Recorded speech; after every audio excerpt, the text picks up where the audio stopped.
From the laid-back island vibes of Ischia to the buzzing energy of Naples. Part 1 of Al's Italian adventure reveals one of Italy's most incredible hidden gems, the iconic Neapolitan pizza, and some absolute must-know Italian travel tips. Let's wander.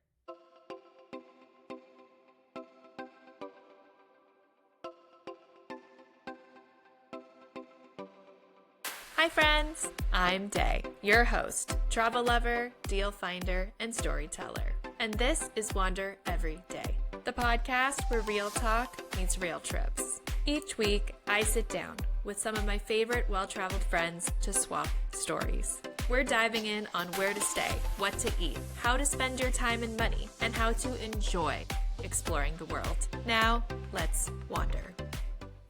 Welcome back, friends, to episode 11 of Wander Every Day. Today kicks off part 1 of a 2-part series where I'm talking to my friend Al about her incredible adventures through Italy. In episode 1, we're diving into the incredible destinations of Ischia and Naples. Ischia is located in the Bay of Naples, but is often overlooked by its more famous sister, Capri.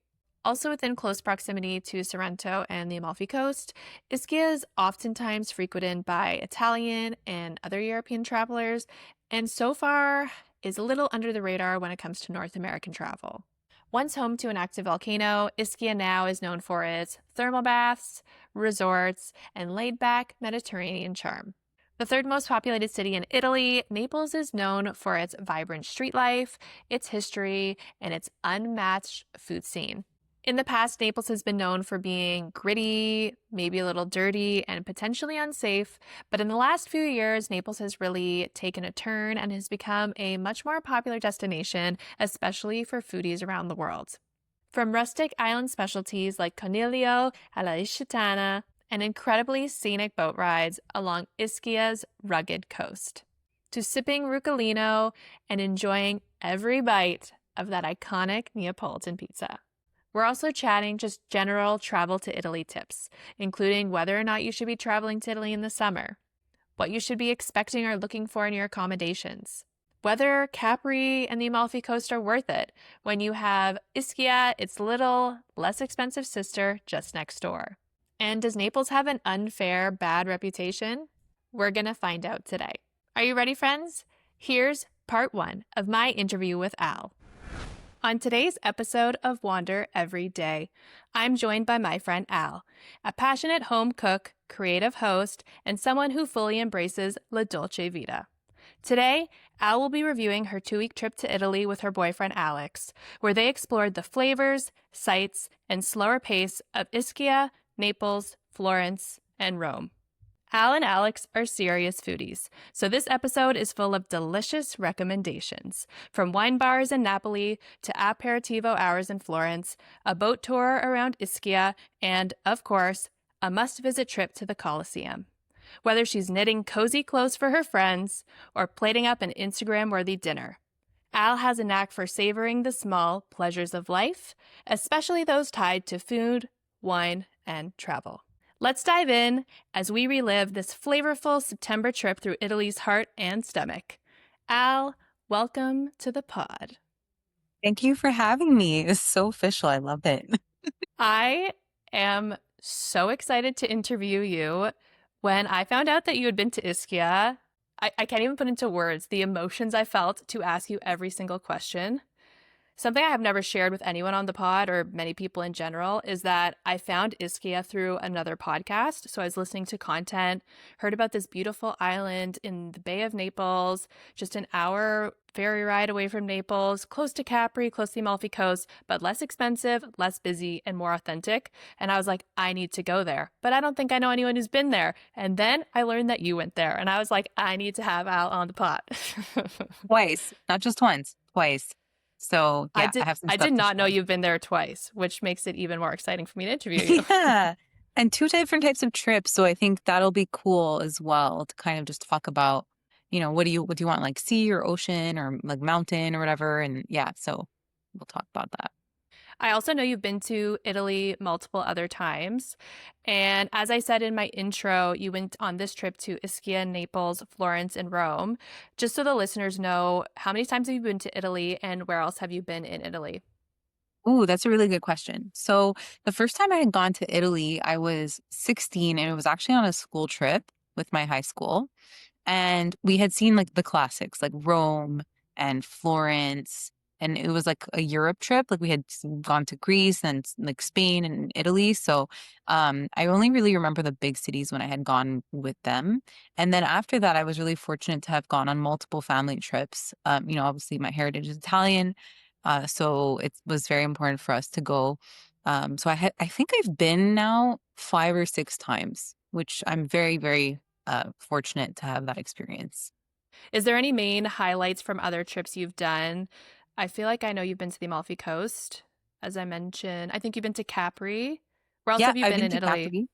I've been to Capri a couple times. I've been to like rural Italy as well because we have like family in those areas. So like in the in the valley actually near Salerno. And then that's my dad's side. And then on my mom's side, it's where like most Montreal Italian families are from is Campobasso. But really what they mean is they're from a small mountain town from that general vicinity. So I've been to like those areas if we want to talk about off the beaten path, and those that was really lovely and memorable just from like a connection to your heritage perspective. Other than that, Rome is pretty much where you go every time.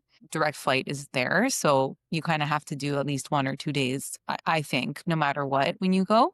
So I mentioned Florence. I've been to San Benedetto, which is like a tiny, it's a town and it's in officially in the Marche province, and it's really like a resort town. Like I would say it's kind of like the East Coast for like people in the US that go, to the beach in the summer. I think that's what it's like. There's a lot of locals there. So that was really cool too. It was kind of just like beach, beach, beach, which was great. Hmm. Venice, like, I totally forgot about Venice when just like it's beautiful and amazing. Of course, I've been there. Um, yeah, and that's pretty much it. I think those are like the highlights of where I've been. I haven't been to Sicily, I have been to Sardinia, I haven't been to Puglia, and I haven't been to much of the north at all. The most north I've been is Venice. And those are areas that I definitely would love to see at some point. Other than that, I've been to Tuscany and that's very nice. Obviously, I'm a huge wine person as well, and I'm sure we're going to talk about that a bit in the pod as well. But yeah, so I think that's probably like encompasses it. So, knowing all the places you've been to and the places you haven't been to, how did you and Alex come up with the itinerary for this trip specifically? Okay, great question. So, this was Alex's first time going to Italy, period. Actually, even Europe. So, Really? yes. So I Oh my was like, gosh. what? Okay, so I was like, let me show you the ropes. Let's do this. And like, look, I've been to these places that you want to go to already. So like, let's cater this trip towards that, which is really like coffee, wine, pizza, music. So for me, like I was like, I'm on board. And yeah, so I thought it was really cool to kind of have that kind of trip where our locations were really focused on where am I going to have the best pizza? Where am I going to have an amazing time at the beach? Where am I going to have a really cool city lifestyle where I can go to like record shops, vintage stores, that kind of thing. Alex and I are like, we're city folk, so it's really important for us to like have walkability. And obviously, Italy, just Europe in general, I would say quite accessible when it comes to public transit or just walking in general. Yeah, so but that's how we kind of planned our trip was where are we going to see as a couple together these interests that were both super cool to us and that we want to learn more about. Was there anything specific that drew you to go back to Florence and Rome? Or was it just the principle of that, like, Alex has never been there and he has to go to Florence and Rome if he's going to Italy? Yeah, it was a bit of column A, a bit of column B. At the time, we were in the situation where we had just bought our house. We were like pretty burnt out by all the renovations, and we wanted something that was like really relaxing, but at the same time where we can enjoy ourselves and just pig out and drink and have a great time.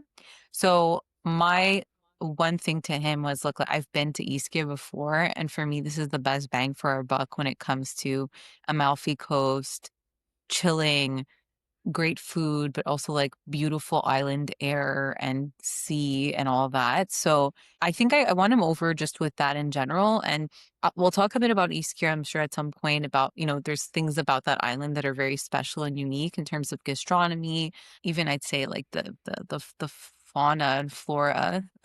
We can talk about that as well. The natural springs. We stayed there for like 3 or 4 days. And then Naples was like a must for both of us because we had never been, like neither of us had been. And as you know, Alex is like a huge pizza guy. So, and I'm a huge pizza eater. So for us, it was just really, really nice for us to try that out. And we had gone to like the Michelin star restaurants in Naples that have like 10 euros for a pizza, right? And like it was so important to us to go there just to have that experience. And it was wonderful. So we stayed in Naples probably about like a good 4 days, I want to say. Probably long for most people, but for us, it was like a nice amount of time. And then Florence, like just for art in general, Northern cuisine is very different, more meat, more cheese, I would say. That was kind of cool too to have that exploration of like, Tuscany and all of that too. So just to go a bit more north was fun. And Rome, obviously, it's the eternal city. Like you got to go for every single reason possible. Another thing that was important to us was accessibility, right? All of these cities were accessible by like public transit or really reasonable, affordable transit methods because we didn't Hmm. want to rent a car. Neither of us drive stick and we'll have to worry about parking and then leaving it at a dock because we have to go to an island. And that's one thing about Alex and I is we roll with the punches. Like we're not the travelers that need to rent the car and need like it was like we'll do it. Like we'll lug our luggage, from the airport all the way to the island of Ischia, and that's not a problem for us. So I think for our trip as well, when we were looking at what are our priorities on this trip, it was what's easily accessible, what's more financially reasonable. yeah. And that's one of the reasons why we chose the places we chose as well. Because we wanted to go to Puglia and I also wanted to go to Sicily. But I'm like, you have to have a car to go to these locations. When you're going to these major cities, they're so well connected by train. And if you go to Naples, you can connect to Sorrento, the Amalfi Coast, Capri, Ischia, and Procida, which is like the smaller island. Have you been to Procida? No, so I was gonna mention, right, there's those three Amalfitana islands. And Procida is like the tinier one, but I feel it's kind of like the Pluto, like of the Amalfi Islands. Like it's really beautiful and I feel kind of like less explored than Ischia and certainly Capri. So that's Hmm. maybe something that I would explore, even if it's like a boat trip from one of the other islands or from Naples next time, because I think it's probably some untapped treasure there.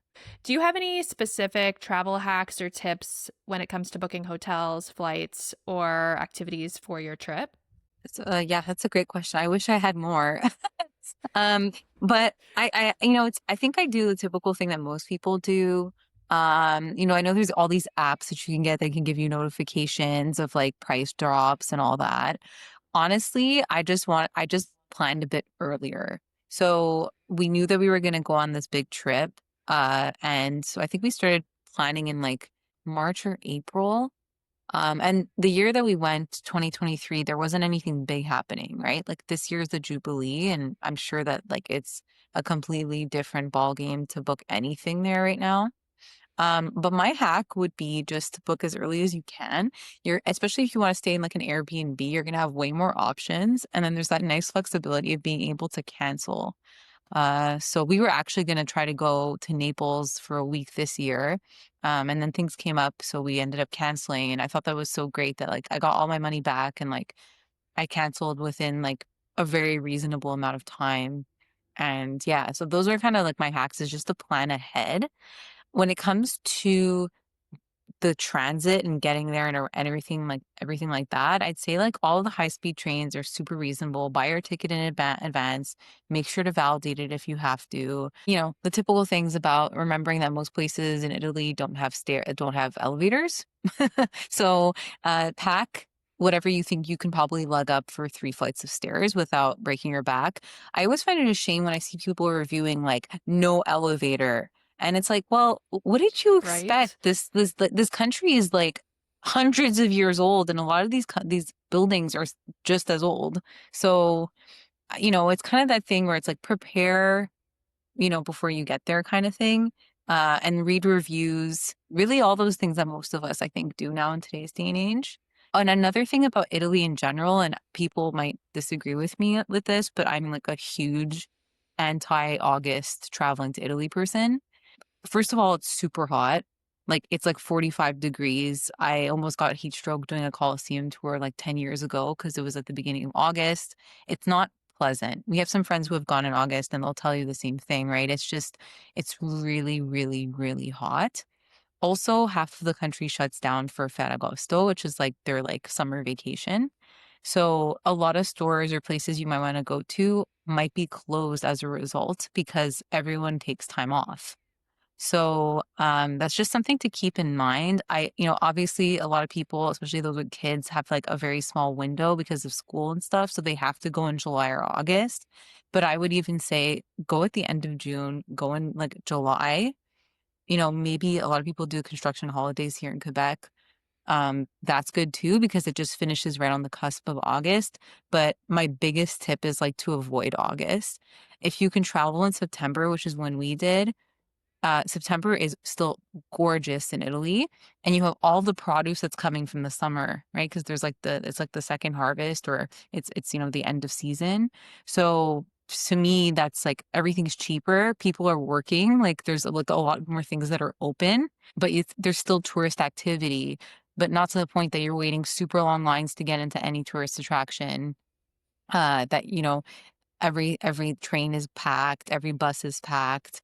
That not that you're at like the Trevi Fountain and you're like, 30 rows of people just to get a picture kind of thing. It's a little more subdued, which is quite nice. So those are, I guess, a few of my tips. Those are good tips, especially the traveling in August tip. When I Hmm. interviewed Christina a few episodes ago, she was talking about how she enjoys going to Europe in the summer because of the vibes and the energy, and Europe's Yes, on vacation. But once again, Europe's on vacation. So you can go to Italy, and so will 5 million other people. But that means that the people who are working are also on vacation. So, like, stores are closed, activities are closed or super busy, accommodations are booked, probably don't have good enough air conditioning because it's so hot. It's just like, for me, not appealing. That's why we also chose to go in September. We did go in May when we went in 2019, and it was, I would say, a little bit cooler than we would have liked, and it rained. But I'm looking forward to September with the hope that it's going to be like the perfect beach weather. Not too hot, but like I could go to the beach and be comfortable type thing. absolutely. Yeah, that's very true too. And like I know it sounds obvious, but like there is a stark difference between North and South when it comes to the weather, right? And even throughout the day, kind of like we know when you go to like, if you're going to Florida or something, you have to wear like a little light jacket at night, but during the day it's quite hot and you're looking for shade. So just to be mindful, of how to pack when it comes to those situations. I packed some things to cover myself more when you have to go into like churches and stuff like that because they will tell you that you need to cover up. So if that could be something that really is not fun, that you're waiting to go into like this really cool historical place, and out of respect they ask you to cover up and you don't have anything, that kind of sucks. So bring like a little silk scarf, just rule of thumb, cover your shoulders and your knees and you should be good to go. On the day budget travel scale from 1 to 10, where 1 is absolute cheapest accommodations, street food, minimal to no paid activities, and 10 is absolute luxury, no budget, four seasons travel, where would you rate yourself as a traveler? I think like a solid 6. So is that like 6.5 or more? Solid Oh, six. because your scale tips. Okay. Yeah, let's go with 6.5. Like, put it this way. When it comes to food, if I know it's going to be good, I'll pay pretty much whatever it is, unless we're talking like 3 stars, Michelin kind of vibe. But I mean, depending, like if it's like a bucket list meal, fine. But when it comes to accommodation, I have very basic needs, and it's like cleanliness, air conditioning, and like just like the smell. Like sometimes things are humid and whatever. For me, like I like privacy, like my own bathroom. So like hostels, definitely not my thing. So I'll pay a little more, but I also think it depends when it comes to accommodation, the cost, like benefit in Italy is quite attainable. Like you can probably pay like 150 to 200 a night at an Airbnb and get something really, really, really nice. Or like a Depending hotel on as where you well. are in Italy. Yeah, yeah. Like Venice and Mm, Capri, no. But again, like I wouldn't recommend staying in those places for more than one night, if one at all. But I'm also like, you know what? Like I'm at a certain stage in my life where like I'd like to have my own privacy when I travel. So I think that kind of justifies my like 6.5 like scale. You don't have to justify the 6.5. Okay. If you're a 6.5, you're a 6.5. I think the reason I asked this question is to set up listeners to understand like where your budget lands. So when they're listening to what you're doing, where you're eating, where you're staying, they can be like, this might be a little bit above what I would usually pay, or maybe this is like way in the range of what I would assume I would pay myself. So don't worry, you do not have to justify the way you like to travel. That is all you. You do you, Al. Thank you. But I think it's true. I think that everyone, like someone might look at this trip and be like, I can't believe you didn't rent a car. Like, and it's like, well, why would I have rented a car? Like, and then another thing too is like, I'm looking now that we're talking about cost. I think I sent you my budget and for 2 weeks, I feel like it was quite reasonable, but at the same time, I think that we made really smart choices. Like we could have just booked a hotel without really thinking about it. Again, like I think a lot of that is because we booked ahead of time. I'm going to say two things about you sending me your spreadsheet. First of all, I legitimately died of laughter when I saw that your Excel document was the exact same, I don't even know, format as mine. It was like the Yeah, it's a same, all the template. cells were yeah, you Yeah. had the same template as me. And I laughed because it's even the same font. It's the same sheet Yes. I've used for all my own trips. So that was hilarious. Thank you for making me laugh about that. The second is when we decided to plan this trip, we had canceled 2 trips in the spring. So our goal was to spend the same amount of money that we would have spent on those 2 trips in the fall. So to be determined, our budget for our trip is $5,500, but that's because our flights were covered by points. So like, and honestly, it'll probably be a little bit more because we have the exchange, which is not great right now. We also did a trip that's 4 or 5 days less than yours. For the listeners at home, like you can go to Europe if you make smart decisions for 10 to 14 days in like the $5,000 to $7,000 range. Sweatless. I would say you could be maybe at the bottom end of that, right? Like I was just looking at my accommodation and like I said, we stayed at nice, clean places, except for Rome, which we'll get to, I think, at some point. It was fine at the end of the day, but there was a reason why we didn't end up in a place we thought would be as so nice. But what I wanted to say was my accommodations were 2,300, and this is for two people for 14 days, basically. And my activities were not expensive. We'll get to that as well. I think in total, the activities, when I talk about excursions, were like 250. And when it comes to the travel, it's standard. Like that's not going to change no matter what. You have to take $1,000 flight. And Mhm. then after that, I took the cheap way, which is we took trains and buses and like metros everywhere. Mhm. So I'd say like, and with all of that being said, that probably comes out to like maybe 5, 6K, right? Mhm. If you think about, the shopping and that's where like you can maybe go a little overboard with the shopping and the food and stuff. But again, like food in Italy is quite affordable. Drinks are quite affordable. I'd say where it's probably not is like the tourist areas that are like they attract kind of like that luxurious glamorous lifestyle kind of thing like Capri and Venice, right? Like you will be paying 20 euros for a cocktail minimum in those places just to sit in a piazza. But again, if that's like what you want for that experience, it's attainable and it's probably worth it depending on how it's going, right? If what depending on what you want out of your trip. Totally. I agree with you. I'm someone who prefers to like go down the small back lane and find the cool cafe, but that's just my vibe.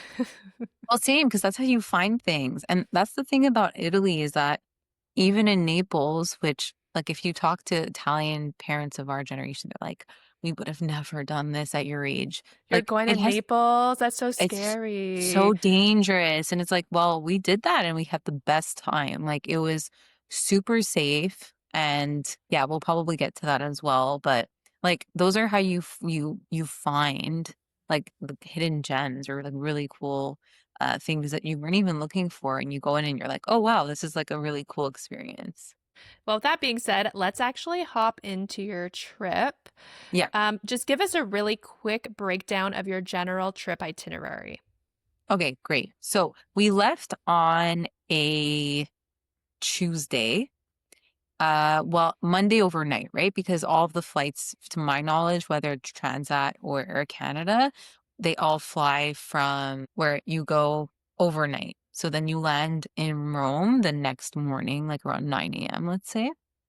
And then from there, we took the metro that brings you straight to like the Roma Termini train station, which is they're basically their Grand Central Station.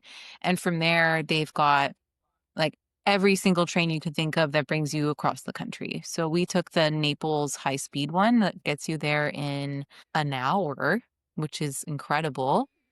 And it only cost us $72 for two people. Again, we booked earlier. And then we also paid, by the way, to get from the train from the airport to the Grand Central Station. It's like 28 euros for two people. Like they had like a couples promotion. Again, you can do all of this online before you even go, and I They had a couples recommend it. promotion? Yeah, it was kind of like it was like take two or something where like they did like this really funny translation like of like take two. And it was like, okay, well, then you get like a reduced fare because you're traveling two by two or whatever, something like that. Mhm. And again, like these are all things that we booked ahead of time. The Leonardo Express is what it's called. I'm looking at my itinerary right now. It comes every 15 minutes. So you don't you can buy that when you get to the airport. But the ones where you're getting outside of Rome to take the high speed ones, the Frecciarossa, I think is what they're called, then those you need to, I would highly suggest buying them ahead of time because what we wanted to do, and now people all use eSIMs, but what we did is we actually bought SIM cards at the train station. And for something like 20, 30, I want to say maybe around 30 euros, we got like a crazy amount of data for like the whole trip. So that's what we ended up doing. The only caveat is you don't have your number, you have a plus what is it 39 number, so people can't reach you other through like WhatsApp or like that kind of thing. I think now everyone uses eSIMs, so maybe this is not something that's super relevant for most people, but at the time that was what we were using and it worked out quite well. I would say when it comes to being safe in Italy, the train station is probably the one that you do want to look out for people who are trying to like pickpocket and stuff like that. And I only had that experience in Rome. I hadn't really seen it anywhere else, including Naples, which I think is really important to emphasize. In Um, Rome, there was actually a group of gentlemen who walked up to us when we were in front of the Colosseum who actively tried to take Nick's Apple Watch off of his wrist. Like, didn't even care. They were like, one started talking to him, the other one, like, just grabbed his wrist and tried to rip his Apple Watch off. Like, mhm. not to scare people who are listening, when you're near tourist attractions, they are not afraid to try and rob you. We were taking the train from Athens airport to Athens downtown. And the Yeah. first stop after the airport, this man got on with a monkey that was playing like the cymbals and it started walking down the aisle. And then after, there was a bunch of like 10-year-old boys who walked in the train and just started pickpocketing everyone who was staring at this monkey. So be careful on trains, especially ones that are connected to the airport. Well, another thing too is that they'll man the ticket counters. So, it's like I think most people today know how to buy like a little ticket, but what they'll do is they'll man it and be like, "Oh, let me show you how to use it," or whatever. Um, and like they're gonna pretend that they don't understand any language you're speaking. They speak them all. So it's just to be aware of your surroundings like anywhere else, to be very honest. I wouldn't say that because it's a big city or because it's Rome, it's particularly dangerous in and of itself. I think it's just like you say, like bad actors will gravitate to where there's a lot of people who are not paying attention because they're in a novel space and they're looking at something else that's more important to them. Mm-hmm. To get back onto track, Yeah, you made it to Naples on the Frecciarossa. yeah. And then what did you do after that? We took the metro from the Naples train station to the port. And then from there, we took a ferry to Ischia. So we didn't even Oh stay my in Naples. We gosh. went straight to Ischia and we're like, we're going to come back. And I have to tell this story because this is what my sisters and I did the first time we went to Ischia, and we met up with our parents who were already there. So we were like in our mid-20s at the time, I want to say. We get dropped off at the airport in Montreal. Then we take the we take the plane, obviously, to Rome. Next morning, we go straight to the train station. We take the train to Naples, and then at the time we had all our luggages, so we were like, "Okay, let's take a cab." We get into the cab, and the taxi driver's like, and I'm not even going to try doing the dialect, but he was like, "What are three girls doing all alone in Naples?" And we were like, but he was, but he was so nice, and he brought us straight to the port, and he was like, "Be careful," like whatever, and like he was like very much like dad vibes, which was like so nice.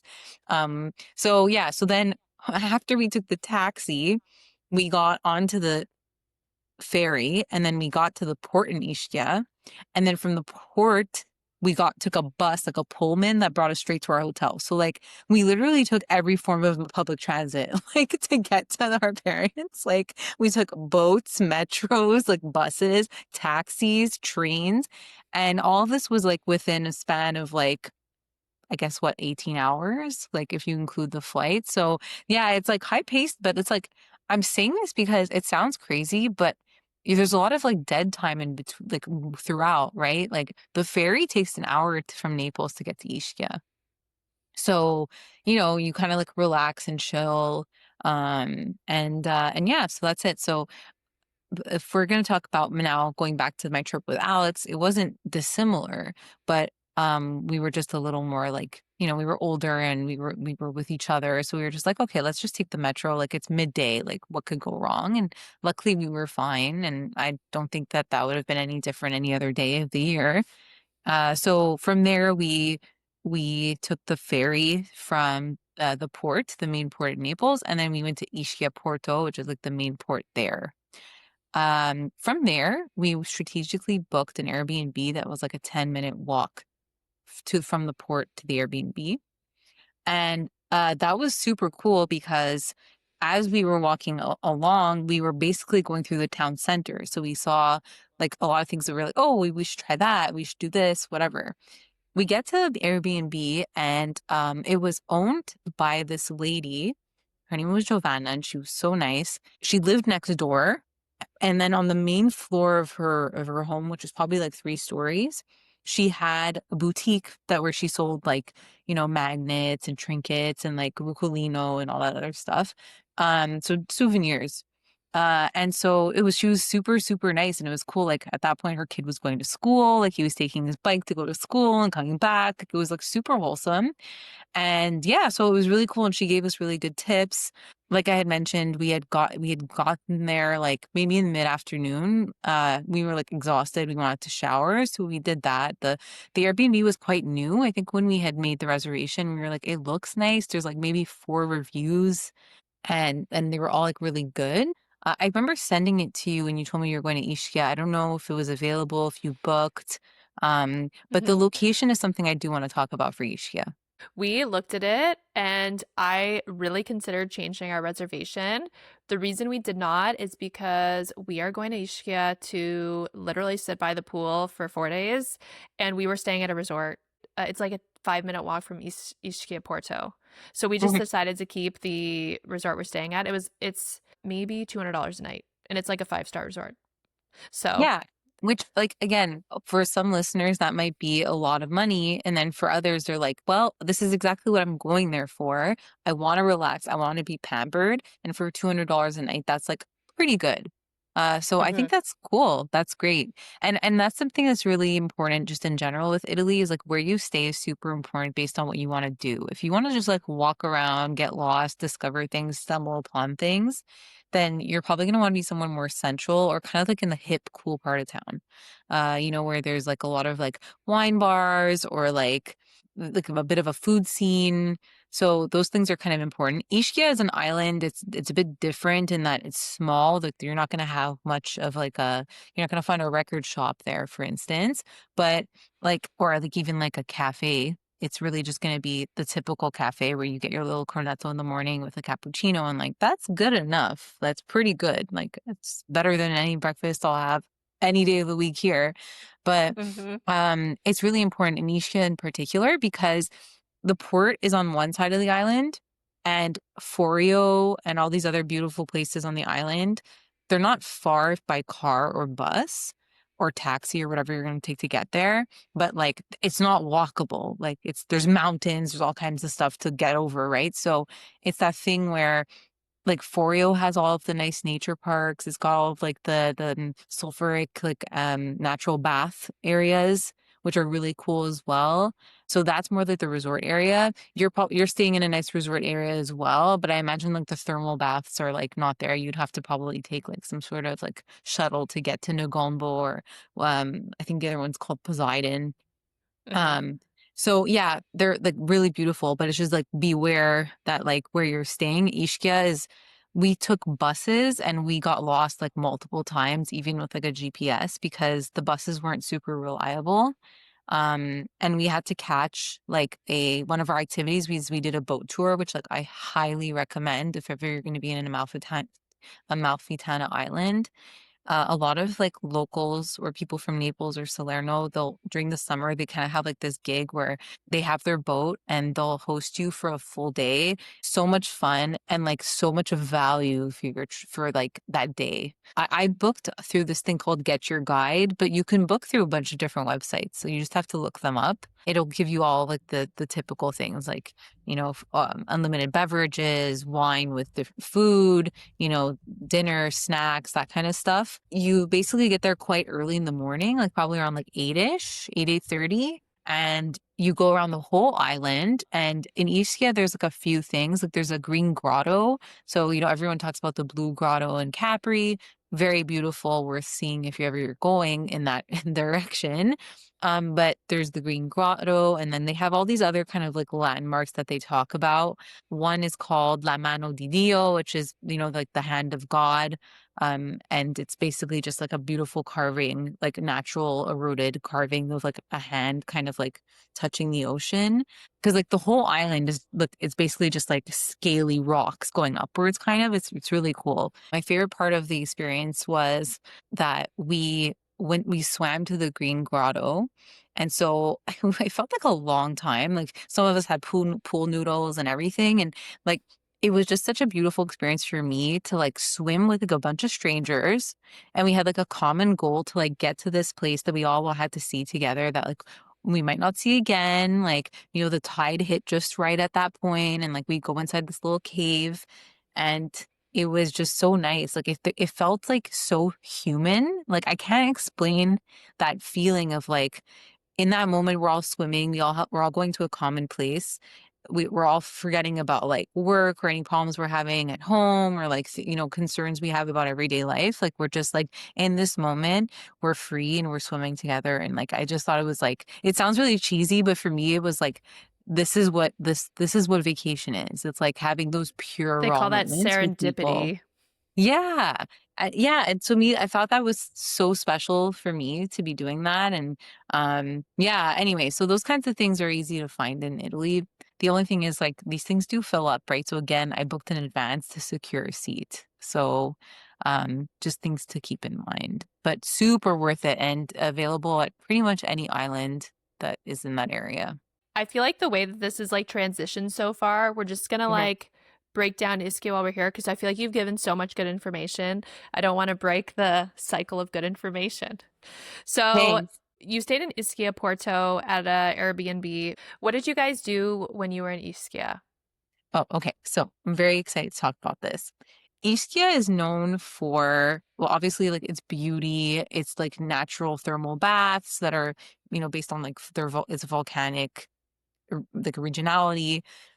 But what the foodie part of us was like, we gotta try Coniglio all'Ischia, which is like the rabbit, right? It's like a delicious rabbit stew that's like particular to that island. And so that was really important to us. We tried, I think, one or two of them, and it was spectacular and so cheap. You just have to like some restaurants you have to order in advance.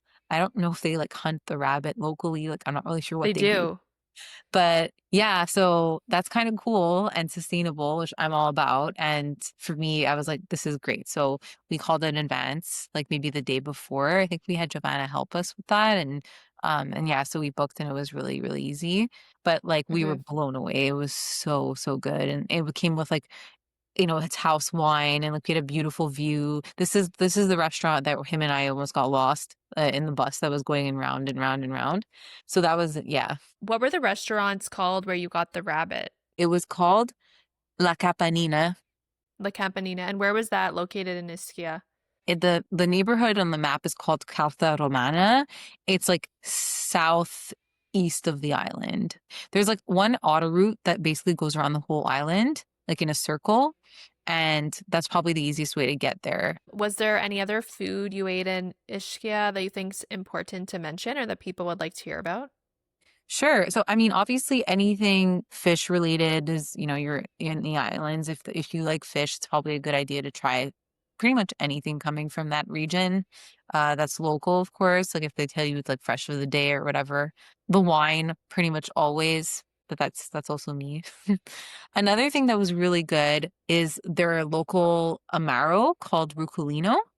So it's like mountain arugula that they make into like a bitter digestif. It's so good, really cheap. We brought some home and yeah, it's really, really delicious. It's like kind of peppery, you know, it's more like fennelly kind of. It's just really nice. So I definitely recommend. Roccolina, like okay, so the European word for arugula is rocket. Isn't that the word in Italian?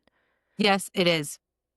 So Roccellino is like arugula liquor? Well, rucola is another name for arugula.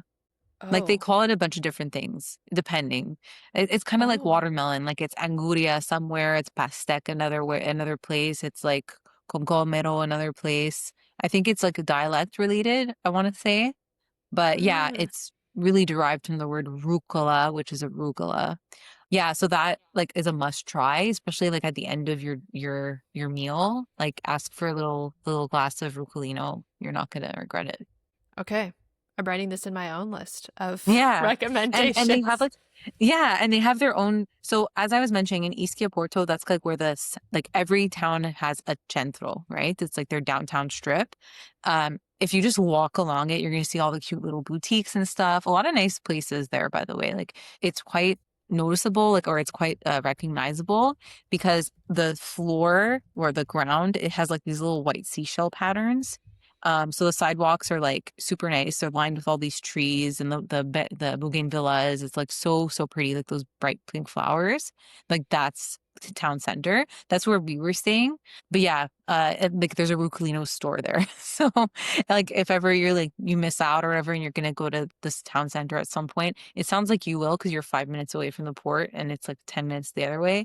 That's where all like the gelato places are if you want to walk over at night, do your passeggiata, like the nightly walk. Highly recommend. Another thing I want to mention about Ischia, obviously, I'm not going to touch too much on like the natural baths. They're gorgeous, they're beautiful. Negombo is probably the most reasonably priced one. I think Poseidon's like the luxury one almost, but it's awesome. It's like a nice beach club, but relaxing, like no crazy music or anything. And it's got all of those healing properties from like the sulfurate baths. Unless you're allergic to sulfur, which my sister was, so she had a pretty bad reaction when we got home, Oh my which we only found out gosh. weeks later. So Kayla? yeah, so if you have like a sulfur allergy, like you should not be going in those baths because, well, it's like sulfur. So They're like, natural hot springs. yes, yes, it's not good Ischia for is everyone. a non-active volcano. It must be somewhat active if there's hot springs, no?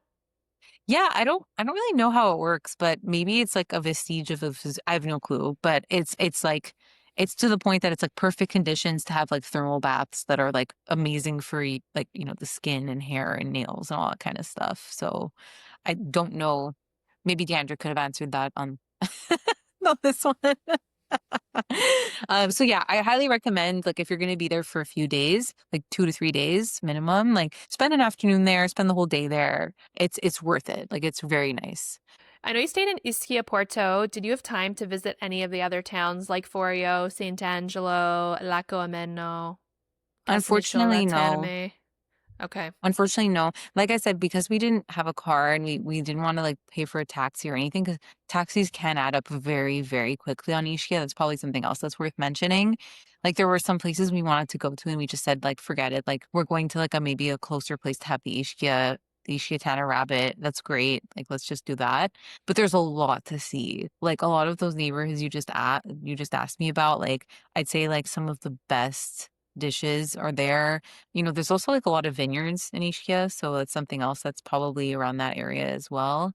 And like I said, all the natural springs, a lot of the resorts are in those neighborhoods. A lot of Mhm. hiking too, I would think, is probably over there. Is there anything about Ischia that you want to mention that you haven't mentioned already? The buses, don't rely on them. They were So not always reliable. when you say they're not reliable, it's like they don't come, or It's either that they like don't they're only supposed to come. go clockwise or counterclockwise around the island. That's what I thought. Yeah, that's what I thought as well. But then, like, there was an app, and like, I just found like I guess what I want to say is, if you're going to be taking a bus, be sure you know where it's going. Because sometimes the routes change. It's not always obvious to find the schedules online. Like, I really thought I had done my research, and then I was like pleasantly surprised, even with the GPS, that I had like no idea where it was going. And then Via Forio, yeah, and they're like, via no. Sant'Angelo. And they're like, absolutely not. We're going the other way. And you're like, what? Like, so yeah, I think that's the only thing I want to mention. But otherwise, I think I really do want to hype up Ischia as like Capri's cool little sister. I think Capri's like that glamorous type A, like gorgeous, amazing. You're always going to get a 5-star experience with her, but you got to pay. And if you still She want ain't that kind of, cheap. no, she's not cheap. And I've been like a few times and I've had an amazing time in Capri, and like I recommend it to everybody. But if you want to save somewhere in that part of Italy, I would highly suggest you go to Ischia instead. That would just be my little tip. Nick and I, for the last 3 months, have gone back and forth about whether we're willing to sacrifice time in Ischia to go to the Amalfi Coast. And one day it's yes, and the next day it's no. So, from someone who's done it, what is your opinion? Do you think the Amalfi Coast is overhyped? Do you think Ischia is worth more time? Or do you think it's worth going to see just for the purpose of seeing it? Yeah, so the Amalfi Coast is inherently a must see. You're there. Like you're there. Now, your experience is going to be entirely driven by where you're staying. So if you're going to go to Positano, big bucks. If you're going to go to Sorrento, there's not as much to see. It's nice, but like I wouldn't stay there more than a day. It's really kind of like a hop off place. Ravello is gorgeous. I stayed in Maori with my family, which was a really cute small town. We went to the beach, like it was chill. You have got like all the lemon dishes and all the seafood when you go to those places. It's worth it. I definitely think Positano, like the time I went, I stayed at a really nice hotel and everything, and like, but to me it was worth it. Like it's quite something. Now, again, the thing is, how are you going to get there? Are you going to rent a car? Expensive, and those roads are no joke. Like to be going along those mountainous, like winding roads, it's not for the weak. So then you're probably gonna want to take a bus. Again, you're gonna have to travel. You're gonna have to figure out those travel accommodations probably ahead of time. When I had gone with my family to Maui, we had a car, and yeah, there were like some scary times. Obviously, you go slow and you do your best, and you don't drive at night. But like there are people who are honking at corners so that people are not coming the other way around and hitting you. And it's you have to be prepared to like have like a strong disposition on those days, because it could be quite something. I know you had mentioned you were gonna go to Maori. Is that still on your itinerary? So, very long story short, we have officially decided that we are not going to be staying on the Amalfi Coast. What we're actually going to do instead is we're going to stay in Ischia an extra night. And then at the very last day of our trip, we're just going to do a day trip. We're going to take the ferry from Naples to Positano. Just go for Perfect. the day. Perfect. That's all you need to do. That's all you need to do. And it's going to be gorgeous. And then for next time, if you really, really, really like it, you might just decide you'll stay. You'll stay. But for now, just to have that exposure is perfect. And it's not, Positano is not a place to be on the beach. It's like more of the city vibe, in my opinion. Totally. So, speaking of ferries, how did you find the experience taking the ferry from Naples to Ischia? And did you book that in advance? Was it reliable? Tell me about the Yep. ferry situation. Booked in advance. There's like two or three suppliers. We went with Ali Loro. You buy in advance. We paid $140, but this was aller retour. Sorry, it's my my Round French came trip? out. Yeah, the round trip. We paid 140, but again, that's like two people going one way and two people going the other way. So not cheap, but not expensive either. And yeah, it's super organized. It's like really clear where you have to go. It's an hour each way. It's not that long. After a long day of traveling, you're kind of down to just like hang out. They do have like stuff on board, like drinks and food, but like it's only an hour. You can probably do without. There's like not many bathrooms, so be wary of that as well. But they're clean, they're like relatively comfortable. Everyone puts their luggages in the back and they call it a day. It's like it's pretty straightforward. It's pretty easy. Is there a bar on the ferry? Yes, there is.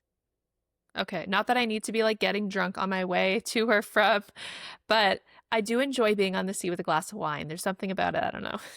Hey, that's great because a lot of people are probably super envious of you that they can't keep anything down on a boat. So that's that's commendable. I love that. I would also do the same thing, but maybe not on the ferry. I definitely did it on the boat tour. But again, you do you. I think there's something kind of cool about, having a nice little like a fancy drink on a industrial ferry. Okay, so after Ischia, you went to Naples. So tell us about your accommodation in Naples.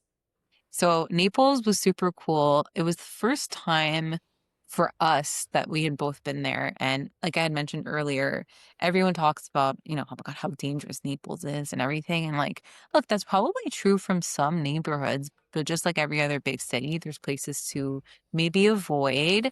But by Have and you ever been large, to I'll tell. Toronto? Well, I mean, I guess Montreal has a similar rap too nowadays, right? Like it's a big city, things will happen, but at the end of the day, like if you kind of just keep to yourself, do your own thing, like nobody's really gonna bother you. So, and like in general, I found people in Naples very, very, very nice. I don't know if it's like the Southern hospitality thing. Like when we speak, we don't. Like, I don't know what it is, but everyone was just really cool.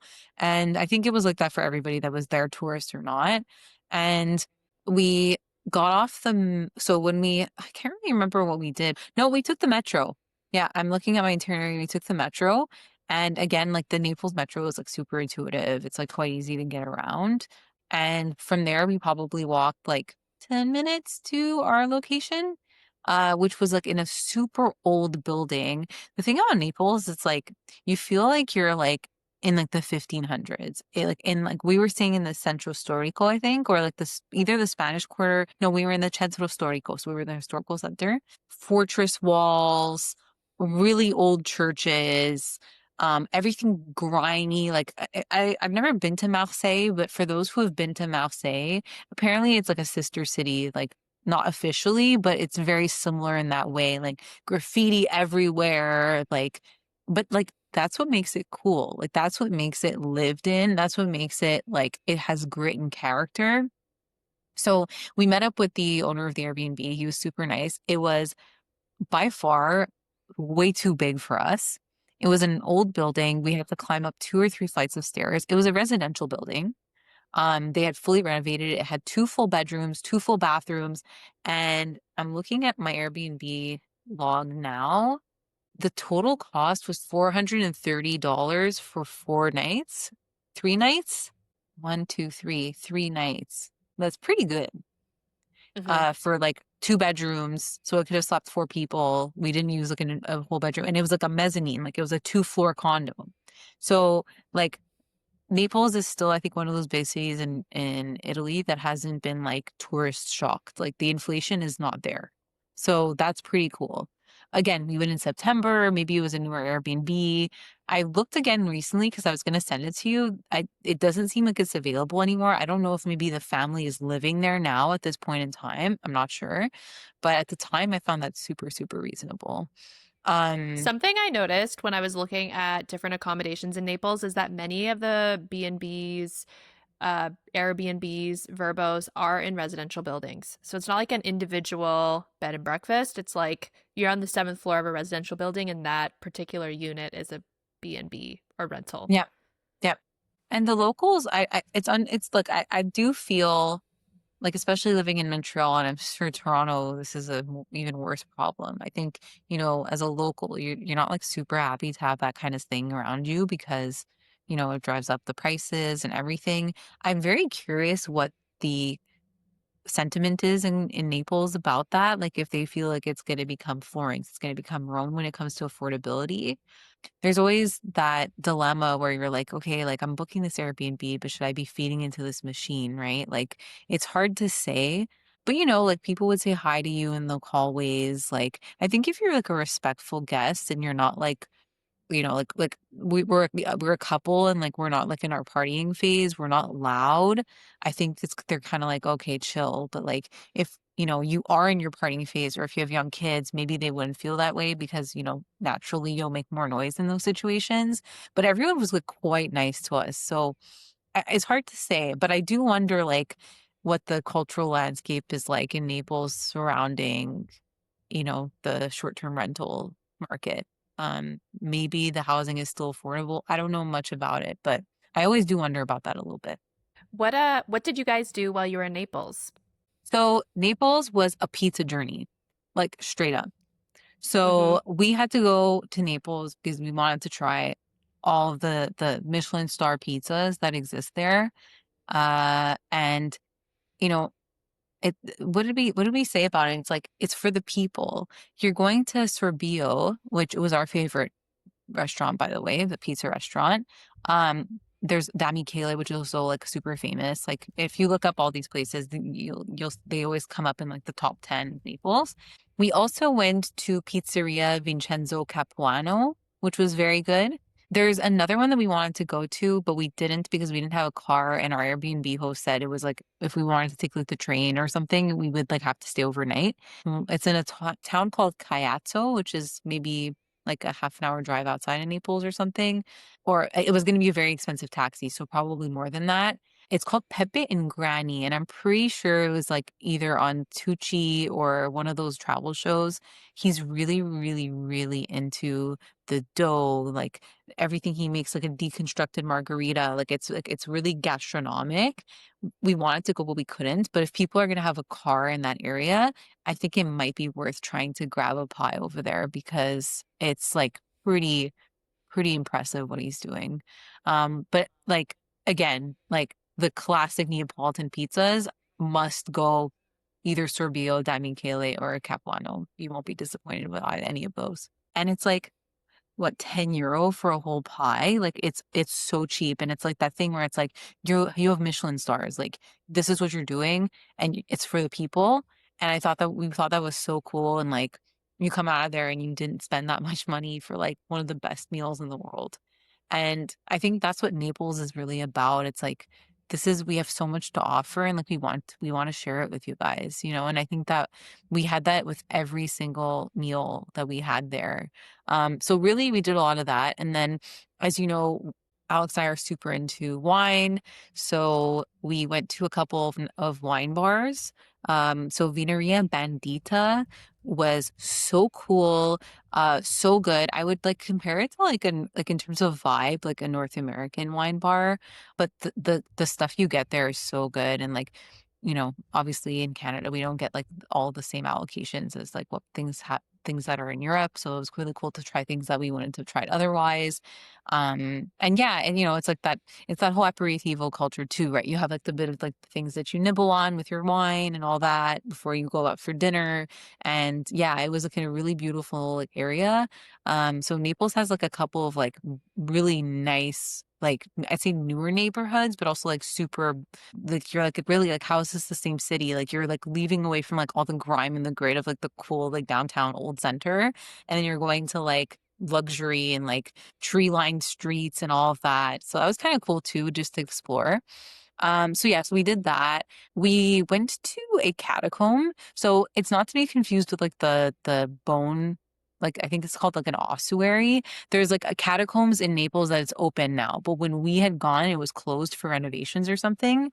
But Hmm. there's like an ossuary that's apparently really cool if you're into that kind of thing, where it's like basically like a bone museum. It's not, they're not the catacombs, but it was something similar. And it was basically like a museum of like a very old Christian temple. And it was like underground and they had like renovated it and stuff. I want to look it up so I can share it with our listeners. What was the appeal to going to the catacombs? So a friend of ours had told us about the catacombs and they were like, guys, it's just like really cool to see. Like, there's like rich history and like we're not into like the macabre next necessarily, but there's something kind of like interesting and novel about like catacombs. Like, where are you ever going to see that, you know? Like, I don't know. For me, it was kind of just like people had told us it's cool. So we were like, let's go. So the one that I'm talking about, which is more like an ossuary, again, was closed. So we went to another one called the Catacombs of San Gennaro. So many of our listeners probably know that Naples and just the general area, the patron saint is Saint January. We call him San Gennaro. And so it was essentially an early Christian burial site that we had gone to, and it had like an altar and it had like tombs, and it's like really cool inside. So we did that, and obviously it's a guided tour. You have to pay for it, but it's quite reasonably priced. It's just, you're stepping into history. It's not necessarily for like a religious perspective or like, I mean, it could very well be if that's something that's important to you. But for us, it was kind of just like, oh, this is like a piece of history that they've restored. Let's go see it. So they're guided tours and they're really, really nice. And you can walk through the whole thing and it's just absolutely gorgeous. We're actually going to be in Naples for San Gennaro Day, Oh my goodness. the That's going to patron be saint day, which if you're in Italy, patron crazy. saint day, we were actually having this conversation with Nick's nonno at Christmas time because his name is Andrea. So his patron saint day is in November, even though his birthday's not November, but that's the day he would celebrate himself because that's how they do it in Italy, I guess, Yes. which is hilarious. So anyways, we're going to be there for San Gennaro Day. Whatever you do, don't get caught in the procession Yeah, because so apparently there's this big procession that goes through Naples and it's a bunch of people. I don't know. I'm saying this because once you're in it, you're committed. You got to go. You got to follow the whole thing. It's really cool. Oh. Like it goes to the church and everything, or in this case, it's probably going to like a cathedral or something, but it's long and you're in it. And like, I think it's like pretty bad, like it's bruta figura to like leave a procession. So avoid to like not get into one because if you're in it, you're pretty much stuck and you got to do it. Um, which like from a cultural experience, probably super cool, but also like if you had other plans that day, yeah, Naples is probably going to be like pretty like high energy that day. Pizza tour, Yeah. procession. I'm gonna have to be dodging the procession so I can go to all the pizza joints. Yeah, absolutely. So yeah, that's cool though. That's gonna be fun.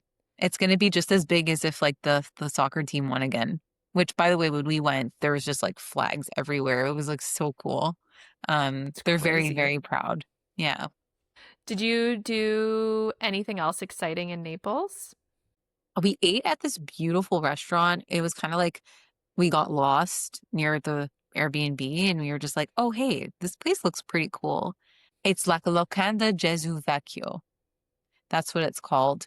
And it had phenomenal pasta. It's got like a Michelin, it's on the Michelin guide. I don't know if it has a Michelin star, but I think it's like a bib or something. Anyways, yeah, it's a bib gourmand.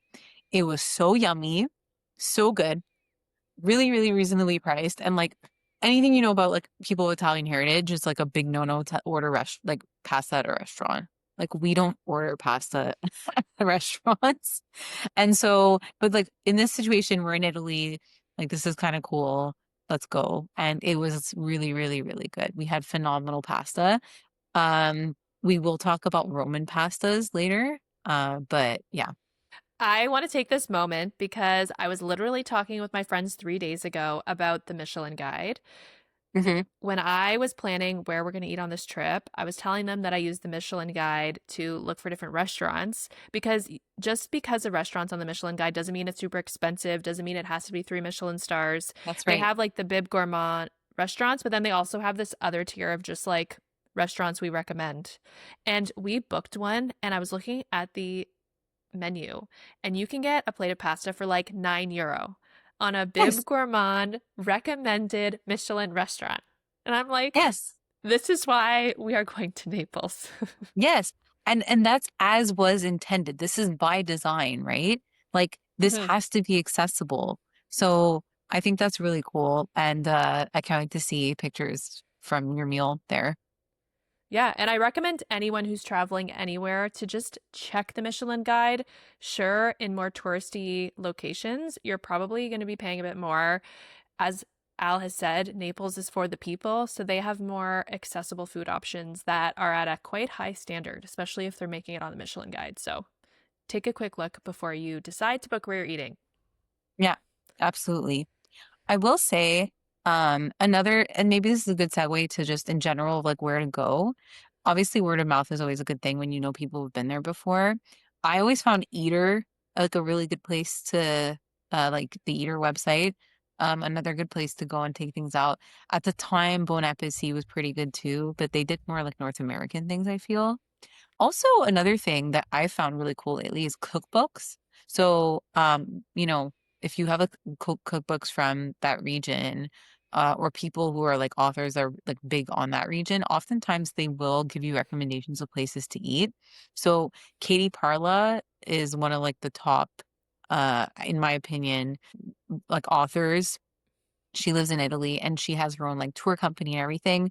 And she has multiple cookbooks, and then within them, she even like gives recommendations of where to go, and she gives you a bit of history on the food and everything. So I think that's like kind of like an unknown or maybe an untapped resource. Is like a lot of cookbooks that are local or from like those regions are also great places because it's if you're into food, then these cookbooks try to be as authentic as possible to what the dish is. And then from there, they're going to tell you this is where you're going to have a pretty genuine experience. So that was Mhm. something else that we used as a resource as well.